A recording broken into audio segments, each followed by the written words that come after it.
Berdasarkan definisi-definisi yang telah dibahas pada bab sebelumnya, seharusnya yang menyatakan bahwa filsafat adalah berpikir ilmiah.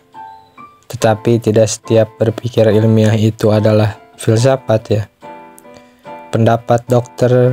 Mulder maka dapat dimengerti bahwa filsafat adalah ilmu pengetahuan ya, karena berpikir ilmiah adalah ciri khusus untuk pengetahuan. Sedangkan yang terkandung di dalam bagian kalimat, tetapi tidak setiap berpikir ilmiah itu filsafat, berarti bahwa ilmu pengetahuan filsafat itu memiliki perbedaan dengan ilmu pengetahuan pada umumnya yang lain. Apakah filsafat itu sebagai ilmu pengetahuan dan bagaimana bentuk dan filsafatnya? Bisa dipahami menurut penjelasan berikut. Kebenaran filsafat itu dapat diukur menurut kondisi yang pasti dimiliki oleh ilmu pengetahuan pada umumnya, yang meliputi objek, sasaran studi, metode, cara atau jalan studi, sistem, cara kerja sebagai penunjang jalan metode, dan kebenaran ilmiah, objektif dan dapat diukur baik secara rasional maupun empiris.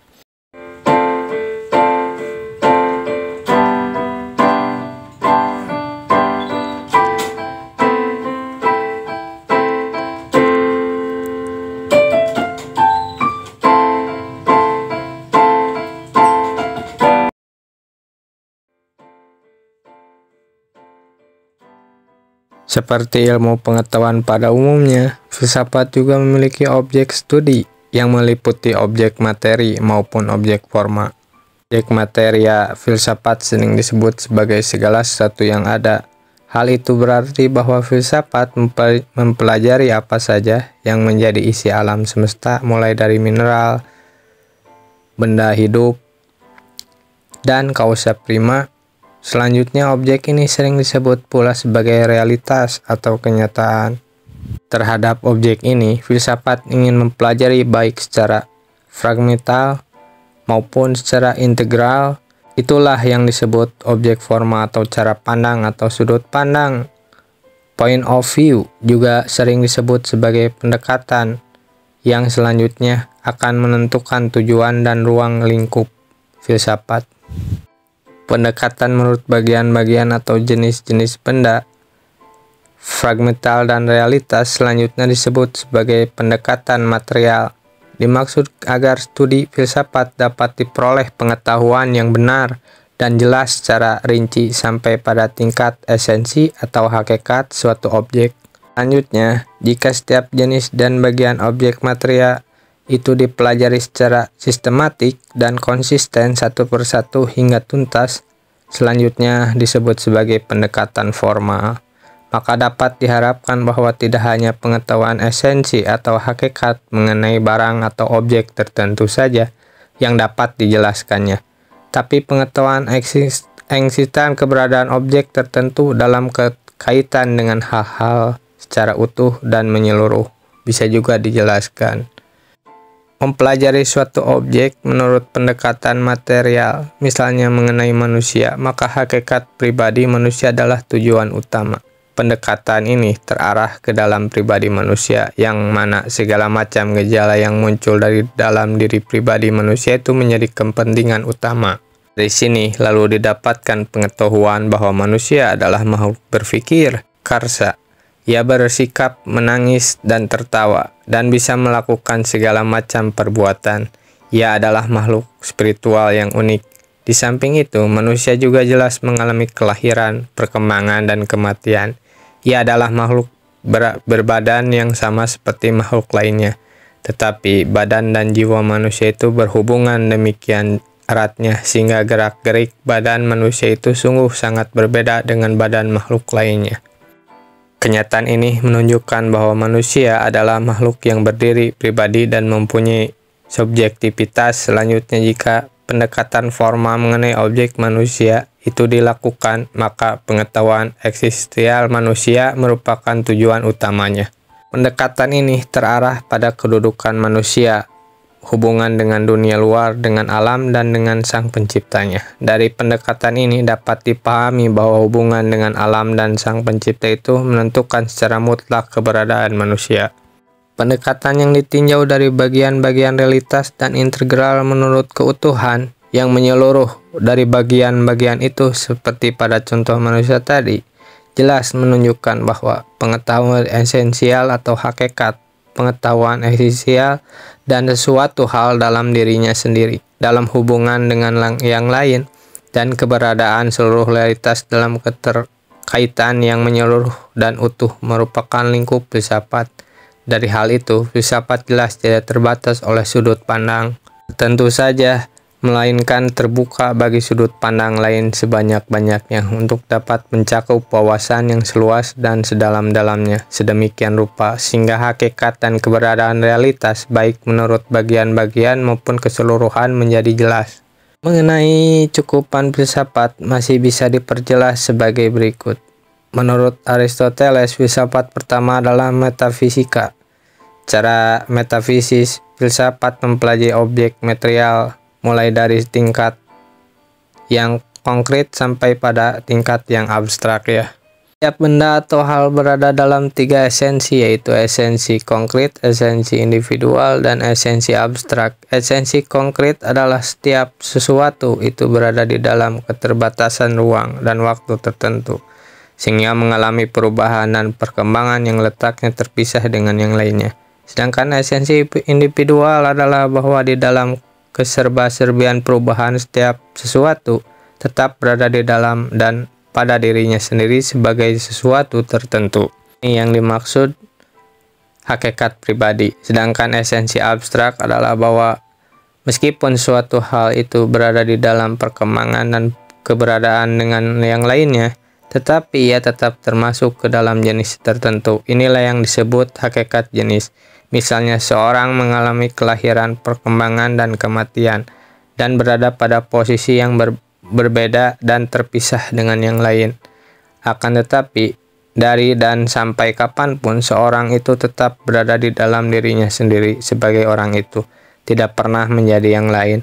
Bagaimanapun, seorang itu mengalami perubahan, perbedaan, dan keterpisahan, serta tetap sebagai diri pribadi yang berada, tetapi tetaplah termasuk jenis manusia kapanpun dan dimanapun. Itulah objek penyelidikan filsafat yang pada akhirnya menggambarkan ruang lingkup studi yang meliputi segala jenis. Objek material menembus mulai dari keberadaan suatu hal yang konkret sampai ke tingkat yang paling abstrak. Di samping hakikat objek yang menjadi sasaran studi filsafat adalah keterkaitan esensial antara objek satu dengan yang lain dalam satu kesatuan yang utuh, yang merupakan suatu realitas yang utuh dan menyeluruh. Filsafat mempelajari objek studinya, di mana secara materi memahami hakikat setiap objek dan secara formal memahami kesatuan yang utuh dan menyeluruh di antara objek-objek, sehingga eksistensinya jelas di dalam realitas yang hanya ada oleh satu. Oleh karena itu, masalah hakikat manusia, alam, dan kausa prima dan hubungan antara yang satu dengan yang lain secara eksistensial adalah wajar sebagai objek filsafat, dalam arti sebagai lapangan dan tujuan studi filsafat.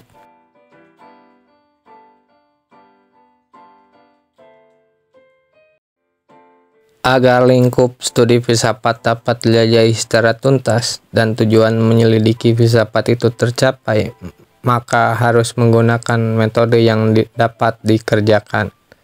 Seperti pada ilmu pengetahuan pada umumnya, melihat lingkup dan jangkauan studi filsafat seperti yang terungkap di dalam objek filsafat tersebut, maka terkesan bahwa filsafat merupakan ilmu pengetahuan yang tidak mungkin bisa ada secara aktual. Hal ini meningkat bahwa lingkup dan jangkauan studi filsafat itu melampaui kemampuan akal pikiran manusia itu sendiri. Akal manusia memiliki potensi terbatas, sementara lingkup dan jangkauan studi filsafat tampak tidak terbatas. Bagaimana mungkin dengan cara dan metode tertentu pengetahuan kefilsafatan itu mungkin diperoleh? Mendapatkan pengetahuan yang benar lebih pada taraf kefilsafatan haruslah berlangsung secara bertahap, setingkat demi setingkat. tidak mungkin sekaligus. Memang ada jenis pengetahuan langsung yang dapat memperoleh kebenaran secara merta, tetapi pengetahuan ini jauh dari kebutuhan filsafat karena sifatnya yang konkret, kondisional, dan subjektif realitas. Oleh sebab itu, dengan suatu metode objek filsafat itu satu persatu dan tahap demi tahap dapat dipahami esensi dan eksistensinya. Metode yang menakah itu sudah diketahui bahwa filsafat adalah suatu ilmu pengetahuan yang lebih mengandalkan alat akal pikiran daripada pengalaman indera. Bagi akal pikiran, pengalaman indera hanyalah salah satu masuk input bagi kegiatan oleh pikiran atau perenungannya. Peran akal pikiran yang demikian itu berlaku pula bagi ilmu pengetahuan pada umumnya. Tetapi filsafat lebih memerankan pada taraf abstrak dengan cukupan yang lebih menyeluruh.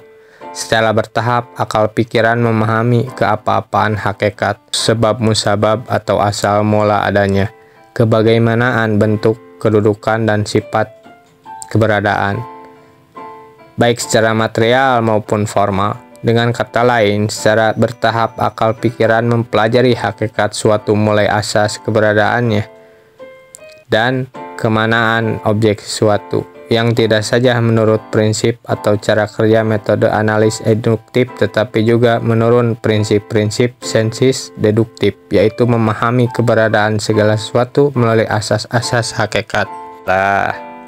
Dari keberadaan manusia yang selalu hidup bersama dan saling bekerja sama dengan yang lain, maka dapat diketahui bahwa hakikat manusia adalah sebagai makhluk sosial. Sebaliknya, pengetahuan kefilsafatan manusia sebagai makhluk berpikir dapat melahir suatu konsep filosofis berupa prinsip-prinsip kebudayaan hidup dan kehidupan manusia. Dengan demikian, filsafat bukan hanya merupakan ilmu pengetahuan yang bersifat deduktif belaka, melainkan lebih sebagai ilmu pengetahuan kritis dan kreatif yang berusaha memahami secara radikal tentang asal mula, sebab, tujuan, dan hakikat segala sesuatu sedemikian rupa, sehingga menjadi hal yang seharusnya. Teori-teori dan konsep-konsep adalah titik sentral studi kefilsafatan.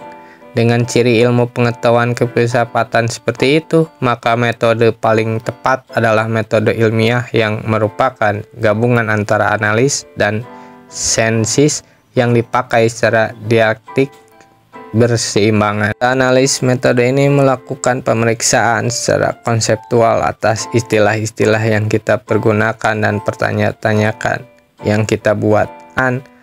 L.A. Kossoff dalam operasionalnya metode ini dibantu oleh peralatan induktif, yaitu mengarahkan penyelidikan yang berpangkal dari pengetahuan atau hal yang khusus tertentu untuk sampai kepada pengetahuan atau hal yang bersifat umum.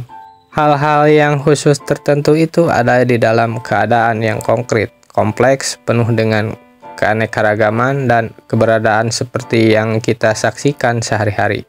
Manusia berada eksis dalam berbagai wujudan dan keadaan yang kompleks sebagai si Anu, John, Ali, Siti, Maria dengan segala perbedaan jenis kelamin, umur, kebangsaan, dan sebagainya. Kompleksitas keberadaan manusia ini dianalisis, dicari, dan dikomplotkan unsur-unsur perbedaan dan kesamaan. Kemudian dapat dipahami adanya unsur-unsur umum yang sama-sama saling dimiliki, dan dari situ dapat disimpulkan adanya pengetahuan umum bahwa mereka semua adalah manusia. Di dalam ilmu pengetahuan alam, setiap saat kita menyaksikan berbagai macam benda. Dari keberadaannya dapat diketahui bahwa setiap benda selalu menempati ruang dan waktu tertentu, berbentuk, berbobot, dan sejumlah analisis ini menghasilkan suatu pengetahuan umum bahwa setiap benda pastilah menepati ruang dan waktu tertentu, berbentuk, berbobot, dan berjumlah. Metode analisis ini sering disebut sebagai metode empiri karena bertitik tolak dari segala sesuatu atau pengetahuan yang adanya itu timbul suatu pengalaman. Agar sampai kepada suatu pengetahuan yang ada di atas atau di luar pengalaman sehari-hari ya. Metode sensis sebaliknya, metode ini dibantu dengan peralatan deduktif yang mencoba menjabarkan sifat-sifat umum secara niscaya pada segala sesuatu ke dalam hal-hal dan keadaan konkret khusus tertentu. Sifat-sifat umum mengenai kejiwaan manusia misalnya dapat dijabarkan ke dalam semacam-macam jenis bentuk tingkah laku di dalam ilmu pengetahuan alam. Dikenal bahwa titik adalah sifat umum dari setiap benda. Titik yang bersenyawa membentuk garis dan garis-garis yang tersenyawa berubah membentuk medan. Kemudian medan-medan yang mempersatukan diri akhirnya membentuk benda. Dengan metode sintesis ini hal-hal baru yang belum pernah terjadi dapat diharapkan. Metode sintesis mencoba menyusun pengetahuan-pengetahuan dasar menjadi suatu prinsip atau pengetahuan universal yang dapat mencakup segala macam jenis, bentuk, dan sifat di dalam kesatuan keseluruhan realitas seperti yang dijelaskan oleh L.A. bahwa maksud sintesis pokok ialah mengumpulkan semua pengetahuan yang dapat diperoleh untuk menyusun suatu pandangan dunia. Dalam studi filsafat, kedua metode di atas lebih dipergunakan secara dialektik, arti digunakan secara berkesinambungan dalam suatu runtutan sebab akibat Oleh karena itu, sering dinamakan sebagai metode analitik sintetik, hasil analis terhadap objek-objek dalam jenis sama, yaitu pengetahuan-pengetahuan dasar tentang objek itu, kemudian disenyawakan sehingga membentuk suatu prinsip yang universal. Selanjutnya, pengetahuan universal ini dipergunakan sebagai titik tolak studi pengenal hal-hal atau objek khusus tertentu. Berikutnya, hasil sintetis ini digunakan sebagai titik tolak analis studi lebih lanjut sedemikian rupa sehingga fenomena keseluruhan dan segala sesuatu itu dapat mungkin menjadi jelas. Dengan metode analitik sintetik ini, suatu pengetahuan yang telah diketahui berfungsikan sebagai titik tolak untuk mendapatkan pengetahuan baru yang belum diketahui. Oleh karena itu, perkembangan ilmu pengetahuan dapat dimungkinkan. Seperti yang telah diuraikan sebelumnya, sistem adalah hubungan secara fungsional dan konsisten antara bagian-bagian terkandung di dalam suatu sehingga merupakan suatu kesatuan yang utuh. Hubungan yang demikian ini adalah dalam rangka mencapai tujuan kebenaran ilmiah. Jadi, di dalam suatu sistem ada bagian-bagian atau unsur-unsur. Bagian tersebut bisa saja berupa hal-hal memang alami, jadi ia ada pasti sebagai bawaan dari segala sesuatu. Tetapi ada pula yang merupakan hal-hal baru yang belum pernah diketahui sebelumnya, atau hal-hal merupakan buatan akal pikiran manusia. Yang pertama disebut sistem tertutup, closed system, dan yang terakhir disebut sistem terbuka, open system. Dua sistem ini yang populer di dalam dunia filsafat. Sistem tertutup adalah yang berlaku di dalam ilmu pengetahuan pasti, ekstra, dan alam. Sedangkan sistem terbuka lebih populer digunakan dalam studi pengetahuan sosial dan humaniora. Akan tetapi, filsafat menurut objek mencakupi ketiga jenis ilmu pengetahuan itu. Jadi tepatnya di dalam diri filsafat sendiri berlaku sistem tertutup dan terbuka yang operasionalnya berjalan secara dialektik. Sesuai dengan menggunakan metode analisis dan sintesis secara dialektik, maka antara sistem tertutup dengan sistem terbuka juga dipergunakan secara dialektik karena memang corak dan sifat suatu sistem studi itu sangat ditentukan oleh corak diri sifat dan metodenya. Bagi kepentingan metode analisis, maka sistem tertutup lebih berperan, misalnya dalam memerinci menganalisis suatu objek diperlukan suatu perhitungan yang tepat dan pasti. Contoh, manusia adalah hewan, tetapi ketidaktepatan perhitungan boleh jadi dipahami bahwa manusia sama dengan binatang. Namun bagi kepentingan metode sintesis, sistem terbuka lebih berperan. Lihatlah, segala sesuatu bisa saja disenyawakan dengan hal-hal lain sehingga menimbulkan perwujudan baru. Misalnya, jika suatu benda dipersenyawakan dengan suatu sifat keras, maka benda itu akan berwujud benda keras. Sifat keras adalah suatu hal yang adanya tidak secara niscaya absolut pada suatu benda itu. Mempertimbangkan saran objek studi filsafat baik yang material maupun yang formal, maka sistem terbuka tampak lebih dominan karena objek filsafat itu tidak terbatas kepada hal-hal yang rasional dan empiris saja, melainkan penembus kepada hal-hal yang berderajat orisinal dan yang non-empiris, yaitu hal-hal yang metafisik. Maka dari itu, filsafat lebih bersifat spekulatif daripada sekadar rasional dan empiris. Sifat spekulatif filsafat ini lebih jelas memberikan keleluasaan bagi pengguna sistem terbuka. Hanya persoalannya adalah bagaimana menempatkan unsur-unsur baru ke dalam suatu esensi yang utuh, di mana setiap unsur baik yang lama maupun yang baru saling berkaitan secara sistematis fungsional sehingga menjadi efektif. Akibatnya, filsafat merupakan ilmu pengetahuan yang bukan bersifat tertutup, melainkan bersifat terbuka. Setiap orang bebas memahami alam semesta ini sebagai suatu yang eksis di dalam proses mistik atau teologik religius, asalkan dasar-dasar pikiran, alasan-alasan dan bukti-bukti yang diajukan dapat dipahami dan mampu menunjukkan kepada hal sendiri. Bagi filsafat, justru dengan semakin banyak unsur-unsur baru yang masuk ke dalam kerangka menyeluruh studi mengenai objek, maka semakin bisa memperjelas pemahaman filosofis tentang objek tersebut. Hanya dengan keterbukaan inilah kebenaran universal mengenai objek studi dapat dijamin. Memahami tingkat kebenaran pengetahuan kefilsafatan secara objektif dapat dikembalikan kepada objek materi, keluasan, dan ke dalam objek forma, derajat, metode, dan sistem yang berlaku atau yang ada di dalamnya. Pertama, pertimbangkan objek materinya, di mana filsafat mempelajari segala sesuatu yang ada, sehingga dapat kita pahami bahwa kebenaran ilmu pengetahuan filsafat itu bersifat umum universal, melainkan meliputi seluruh hal yang ada di mana dan kapanpun juga. Misalnya, objek manusia tidak hanya terbatas pada jenis tertentu, baik menurut etnis, golongan, maupun zaman. Jadi, objek manusia itu adalah manusia siapapun, yang hidup kapanpun dan dimanapun juga. Kedua, jika mengikuti tujuan objek forma, kiranya kebenaran ilmu pengetahuan bersifat itu sifat metafisis. Artinya yang meliputi ruang lingkup, mulai dari yang konkret khusus sampai kepada yang abstrak universal. Masalah-masalah yang konkret khusus seperti adanya bermacam-macam jenis sepertiga yang sebenarnya memiliki sifat yang sama, yaitu tiga garis lurus yang saling berpotong sehingga membentuk tiga sudut yang kesemuanya berjumlah 180 derajat. Itulah acuan kebenaran ilmu pengetahuan filsafat yang abstrak metafisis. Hal ini pun berlaku bagi fenomena manusia yang pluralistik. Bagaimanapun manusia itu beraneka ragam yang semuanya itu mempunyai ciri-ciri khas yang sama, yaitu sifat-sifat kejiwaan, individual, sosial, dan keahlian.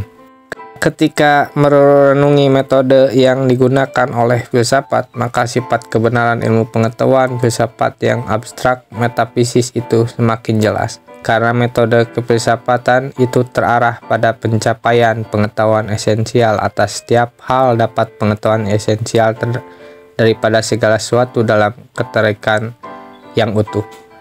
Metode kefilsafatan analitik sintetik menjelaskan suatu hasil berupa kesenyawaan antara esensi-esensi dari setiap hal ke dalam suatu identitas kesatuan yang dapat membentuk satu prinsip abstrak umum universal yang nantinya akan meliputi segala macam hal sebagai isi realitas ini. Keempat, sifat kebenaran metafisis tersebut semakin lebih jelas lagi jika kita lihat dari sistem dialektik. Sistem ini senantiasa terarah kepada keterbukaan bagi masuknya ide-ide baru atau pengetahuan-pengetahuan baru yang semakin memperjelas kebenaran realitas dan soliditas kebenaran filosofis yang abstrak, metafisis, dan umum universal. Sifat kebenaran filosofis ini dapat juga dilihat dengan teori-teori kebenaran ilmiah sehingga membentuk suatu pandangan yang integral. Teori-teori ilmiah yang kiranya layak dikemukakan oleh antara teori koheren, teori koresponden, dan teori pragmatis. Jika dipandang secara sistematis, teori koheren, teori koresponden, dan teori pragmatik sebenarnya sama-sama mempersoalkan hal yang sama.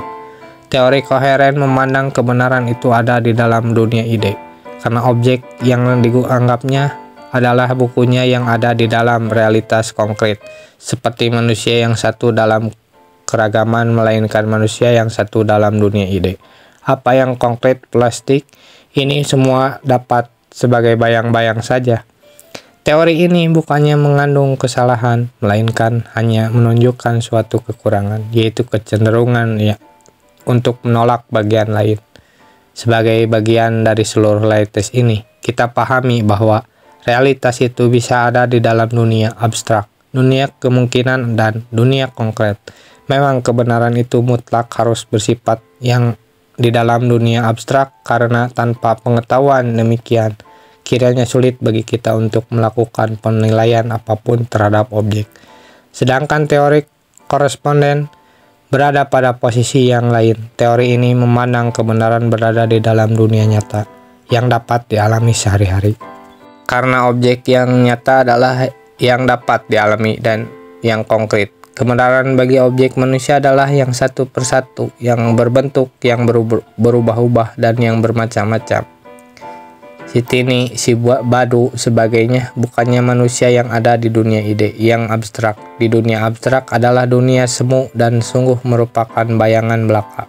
Teori ini hanya mengutamakan sebagai realitas objek dan menolak bagian yang lain. Jadi, teori koheren juga mengandung kekurangan, tetapi memang tidak salah karena pada keadaan tertentu kebenaran perlu mempunyai kemampuan untuk menunjukkan barangnya atau hal secara konkret dan dapat dialami oleh siapapun. Sedangkan teori pragmatik kiranya berada di antara kedua teori tersebut. Dengan mengutamakan nilai kegunaan, maka teori ini mencoba menyusun suatu konsep yang benar, yang selanjutnya dapat diuji kebenaran secara realistik. Kegunaan yang dimaksud di sini adalah sejauh mana konsep kebenaran itu dapat dikerjakan secara nyata hingga dapat memecahkan persoalan yang ada. Di samping itu, sejauh mana kegunaan bagi suatu tujuan yang tepat menjadi sasaran, khususnya dalam memecahkan suatu persoalan. Teori ini dapat dikatakan sebagai penyewaan dari teori koheren yang berbentuk dengan teori koresponden. Dalam rangka mempertemukan, maka diperlukan cara kerja yang konsisten atas apa yang telah diyakini. Memang teori ini mengawali segala kegiatan dengan keyakinan. Lihatlah, jika keyakinan dilakukan secara konsisten, maka ke arah manapun orang akan dapat keluar dari kesesatannya di dalam hutan. Dalam logika deduktif disebutkan bahwa kebenaran suatu kesimpulan yang ditarik itu sangat ditentukan oleh keberadaan premis mayor yang diberikan. Misalnya, jika arah utara adalah suatu jalan keluar dan hutan sebagai suatu kebenaran, dan suatu yang benar-benar berjalan ke arah utara, maka pastilah itu dapat keluar dari hutan. Tetapi bisa juga kesalahan terletak pada konsistensi kerjanya. Apakah seorang itu sedikit pun tidak menggeser atau tergeser arah berjalannya karena suatu hal atau tidak? Sejauh mana teori pragmatik ini mampu menjembatani teori koheren dan teori koresponden telah tergantung kepada kemampuan abstraksi atau idealisasi dan cara pendapat idealisme itu secara utuh yang berada di dalam kenyataan konkret yang ditentukan oleh derajat kemampuan hal itu dikerjakan secara konsisten di dalam realitas konkret.